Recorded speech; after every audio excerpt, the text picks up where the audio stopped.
topik malam hari ini akan kita bahas adalah mitos dan fakta demam pada anak. Penyakit ini bisa dibilang penyakit atau enggak sih, Dok? Mungkin sebagai pembuka, mungkin dokter mau menjelaskan sedikit, Dok, tentang topik kita. Silakan, Dok. Oke, ya baik. Assalamualaikum warahmatullahi wabarakatuh. Ya, untuk Mas Endedi semuanya, kita kan bicara mengenai demam gitu ya. Pertama kita bicara dulu apa sih demam itu ya. Jadi demam itu merupakan suatu gejala. Jadi dia bukan suatu penyakit ya. Jadi bukan diagnosis, tapi gejala. Jadi gejala itu adalah hal yang terjadi yang dirasakan oleh anak, tapi penyebabnya itu bisa beraneka ragam gitu. Secara definisi demam pada anak ini ya, memang dari satu sumber dengan sumber lain itu agak sedikit berbeda berapa patokannya gitu. Ada patokannya adalah 37,7, ada 37,5. Tapi secara general di ilmu kesehatan anak kita memakai demam itu patokannya adalah di atas 38 derajat gitu ya. Nah, ini tergantung juga diukurnya di mana gitu kan, karena dia bisa diukur misalnya dari mulut, termometer, ada juga yang pakai infrared misalnya, atau dari anus dan lain-lain gitu ya. Nah, jadi intinya itu antara satu tempat dengan tempat lain juga bisa berbeda untuk definisi demam ini. Tapi secara umum, kalau anak udah 38 derajat suhunya, maka kita kategorikan sebagai demam gitu. Nah, tapi demam ini kita nggak cukup cuma demam gitu, karena pastinya kita harus cari lagi gitu apa penyebab demam gitu ya. Mungkin nyambung dengan pembahasan nantinya gitu. Kira-kira seperti itu. Definisinya adalah di atas 38 derajat. Oke, jadi udah dikasih bocoran sedikit, demam itu bukan penyakit, tapi gejala ya, Dok ya? Betul, betul.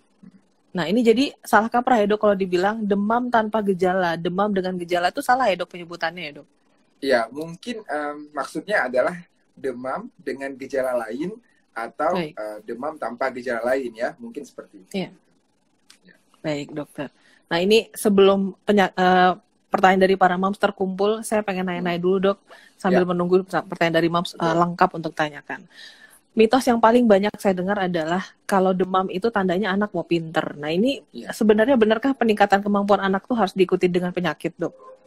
Oke, ya. Jadi ini suatu mitos ya, jadi nggak benar.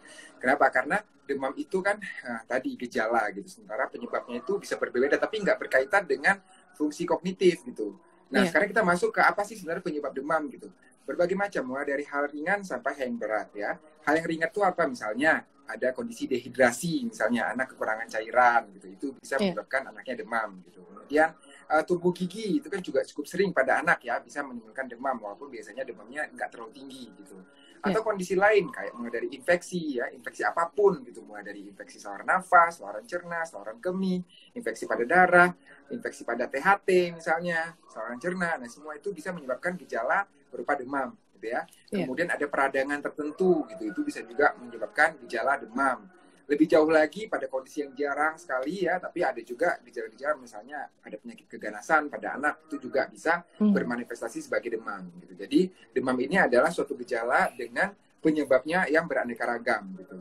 Nah, demam sendiri ini juga dia ada yang kita kategorikan sebagai demam tadi di atas 38, ada juga yang namanya subfebris. Subfebris itu adalah sumeng-sumeng, kalau bahasa kita tuh sumeng-sumeng gitu. Jadi demam sebenarnya tapi nggak cukup tinggi, nggak sampai 38 derajat, misalnya antara 37,5 ke atas gitu kan, itu mulai namanya sumeng-sumeng. Ada juga namanya hiperpireksia, artinya apa? Kalau demamnya yang memang sudah tinggi sekali ya, ada yang menyebutnya di atas 39 itu sebagai hiperpireksia, ada juga kepustakaan yang menyebut di atas 40 derajat itu merupakan hiperpireksia gitu. Jadi itu kira-kira nggak berkaitan dengan tadi menjadi pintar, tapi berkaitan dengan berbagai kondisi kesehatan yang bisa menyebabkan anak itu menjadi demam. Iya, Dok.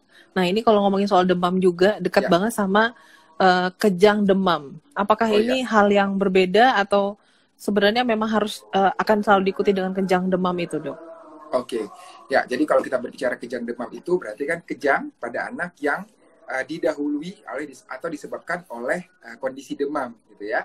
Tapi memang di sini bahwa demamnya terbatas, dia kejang demam ini memang munculnya ada patokan usianya, yaitu usia 6 bulan sampai 5 tahun biasanya.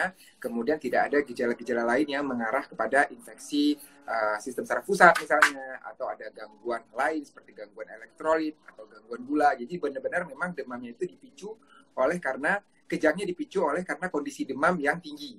Dan biasanya itu Oke. munculnya di atas 38,5 gitu. Lazimnya ya, Oke. di atas 38,5 baru bisa menyebabkan kondisi kejang. Nah, itu adalah kejang demam. Tapi tidak semua anak demam juga pasti menjadi kejang, tidak gitu ya. Oke. Tapi pada anak tertentu, misalnya memang ada riwayat kejang demam dalam keluarga ya, ada faktor-faktor yang menunjang bahwa dia bisa menjadi kejang. Nah, itulah dia, sebagian anak akan menjadi kejang pada saat demam, tapi sebagian lain ya tidak menjadi kejang gitu.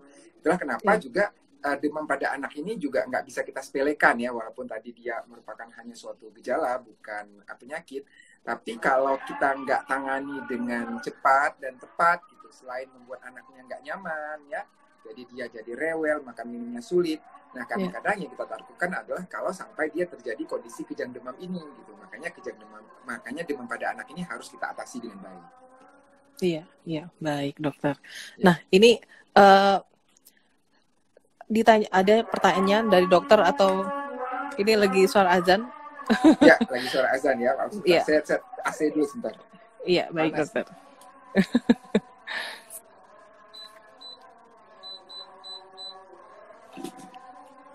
Nah, baru adem. Oke, nah sudah ada ini dok. Biar lebih adem ya dok ya. Ini ngomongin demam cukup. AC-nya menyala ini ya. Cukup. Oke. Baik dok. Ada yang bilang kalau demam akan lebih parah di malam hari. Ini benar nggak sih dok sebenarnya? Oke, jadi gini, demam itu ada polanya gitu ya, tergantung penyebab demamnya apa gitu. Sebagian demam memang nggak ada pola, maksudnya dari pagi sampai malam sama aja. Tapi sebagian jenis infeksi itu ada polanya. Misalnya apa? Misalnya penyakit tipes itu polanya adalah memang dominan pada malam hari dan makin lama dia makin tinggi demamnya gitu. Ada pola demam, misalnya demam berdarah, itu polanya ada seperti tapal kuda. Jadi 3 hari pertama itu demam, kemudian hari ke-4, ke-5 itu malah turun demamnya, nanti naik lagi gitu. Ada pola demam seperti malaria, dia khas gitu.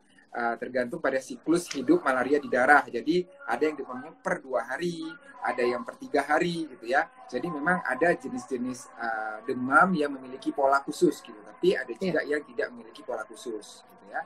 Nah, tapi memang pada malam hari itu kadang-kadang bisa jadi sebenarnya kalau kita ukur suhunya sama, tapi orang tua lebih aware anaknya demam pada malam hari. Kenapa? Karena pada kondisi malam hari kan anak sedang kondisinya ya di kasur, beristirahat, kemudian memang suasana juga dingin, kok dia jadi panas gitu ya. Kita lebih aware kan dengan pada siang hari mungkin dia masih mau jalan-jalan dan lain gitu, kita nggak kurang aware gitu. Tapi sebenarnya secara umum ya memang demam itu tadi ada pola tergantung dari penyebabnya apa gitu. Nah, selain itu pada malam hari itu juga ya sebenarnya pada sore hari sih ya. Jadi demam ini juga sebenarnya suhu tubuh ini juga secara normal dia dipengaruhi oleh aktivitas gitu. Dimana suhu tubuh itu yang paling rendah secara normal itu adalah pada pagi hari, karena kan malam kita nggak ada aktivitas, tidur gitu ya. Nah, tapi kalau pagi hari kita beraktivitas dan lain, jadi memang secara normal pada sore atau awal malam hari itu suhu tubuh tertinggi memang ya untuk kita normal saja, apalagi kalau kondisi dia demam seperti itu juga. Jadi tadi intinya adalah nggak selalu demam itu lebih berat pada malam hari, tergantung apa penyebabnya, karena ada pola-pola tertentu dari demam ini. Iya, nggak bisa disamakan ya dok. Tadi seperti dokter bilang demam berdarah, demam malaria, demam tifus beda-beda ya dok ya. Betul. TBC juga, TBC ini kan juga demamnya dominan pada malam hari ya, malah sampai keringat dingin misalnya pada malam hari gitu. Jadi memang ada beberapa jenis demam yang memang dominan pada malam hari gitu. Baik dokter. Ada beberapa pertanyaan yang tadi saya baca di kolom komentar adalah apa sih dok bedanya ibuprofen dan paracetamol? Dua ini kan kayaknya populer banget untuk penurun nyeri atau panas. Bedanya apa sih dok sebenarnya? Oke, jadi sebenarnya dua jenis obat inilah yang aman ya untuk diberikan pada kondisi demam pada anak gitu ya. Yang saat ini kita anut adalah dua itu. Adapun kadang-kadang di tempat lain ada yang lain-lain, yaitu enggak kita anut ya. Jadi boleh diberikan paracetamol, boleh diberikan ibuprofen, dan kedua obat ini juga sekarang udah dijual secara bebas gitu. Bedanya apa? Yang pertama dari golongan obatnya memang berbeda ya. Satu, paracetamol itu adalah acetaminophen. Kalau ibuprofen ini memang golongannya adalah NSAID ya. Jadi dari golongannya berbeda, kemudian cara kerjanya juga berbeda gitu ya. Jadi kan proses tubuh anak menjadi demam itu kan kompleks ya. mulai dari ada sistem-sistem peradangan tubuh yang bekerja sana ya, ada namanya sitokin inflamatori ya, mungkin ya susah bahasa awamnya, mungkin ada zat-zat kimia dalam tubuh yang merangsang tubuh menyebabkan tubuh menjadi demam gitu ya. Yeah. Nah itu prosesnya itu agak rumit dan panjang gitu. Nah kedua obat ini memiliki tempat kerja yang berbeda, tapi ujung-ujungnya juga targetnya adalah untuk menurunkan demam itu gitu. Yeah. Jadi itu. Kemudian dari segi dosis juga ada sedikit perbedaan antara kedua ini. Jadi kita harus lihat lagi kalau beli ibuprofen itu berapa dosisnya, paracetamol juga berapa dosisnya, agak berbeda dosisnya. Jadi semua harus teliti nih, beli obatnya apa, kemudian dosis yang sesuainya apa gitu. Tapi intinya adalah kedua jenis obat ini aman gitu ya, diberikan pada anak demam. Baik. Pertanyaan selanjutnya dari Mams Yersi. Dok, anak saya 4 bulan dan demam setelah imunisasi, diberikan paracetamol, tapi jika saya tidak berikan obat dan hanya kompres saja, apakah aman, Dok? Ya, jadi pada anak-anak yang setelah dilakukan vaksinasi ya, itu ada potensi demam antara 1 sampai 10% ya secara generalnya ya. Tapi memang ada jenis vaksin tertentu ya, jenis imunisasi tertentu yang demamnya bisa cukup banyak hingga 30% gitu ya. Nah, kita pertama harus tahu dulu ya, demam itu karena demam imunisasi atau karena memang ada namanya koinfeksi gitu ya. Nah, misalnya gini, misalnya anaknya itu sebelum imunisasi sebenarnya memang udah agak batuk pilek nih gitu ya. Kebetulan di imunisasi habis imunisasi demam gitu ya. Itu bisa saja demamnya adalah karena adanya koinfeksi atau ada penyebab lain sebenarnya gitu ya. Tapi kalau memang anaknya sebelumnya benar-benar sehat, kemudian habis demam, habis dilakukan imunisasi ternyata memang demam, itu memang demam karena imunisasi. Itu kurang lebih ya. Nah, kalau dia habis imunisasi, penanganannya sama seperti demam yang lain. Artinya apa? Artinya kalau anak demam, kita masih bisa mencobakan dulu dengan diberikan kompres, minum air yang banyak, kemudian pakaian yang tipis, suhu ruangan diatur gitu. Kalau di atas 38 kita berikan paracetamol ya. Jadi untuk penanganannya sama seperti demam yang lain, tapi memang tadi yang kritikal adalah kita mengetahui bahwa itu sebenarnya demamnya karena vaksinasi atau karena hal yang lain gitu. Karena sebenarnya kebanyakan gitu ya, setelah diteliti sebenarnya nggak semua demam pada anak setelah imunisasi karena imunisasinya gitu. Jadi banyak yang kesannya imunisasi disalahkan gitu ya. Karena kayaknya nggak mau imunisasi deh karena disalahin demam gitu. Padahal disalahin gitu, nggak mau imunisasi, terus menyebarlah informasinya gitu bahwa imunisasi selalu demam gitu. Padahal nggak selalu. Padahal tadi saya katakan sekitar 1-10% risiko demamnya ya, sementara tadi 90% lagi nggak terjadi demam gitu. Jadi jangan juga khawatir gitu karena memang ada tetangganya atau temannya yang anaknya habis imunisasi demam lantas nggak mau imunisasi, nggak seperti itu juga. Karena tadi bisa aja sebenarnya tadi bukan karena imunisasinya, tapi memang ada koinfeksi dengan hal yang lain gitu yang menyebabkan dia demam setelah imunisasi. Semoga menjawab.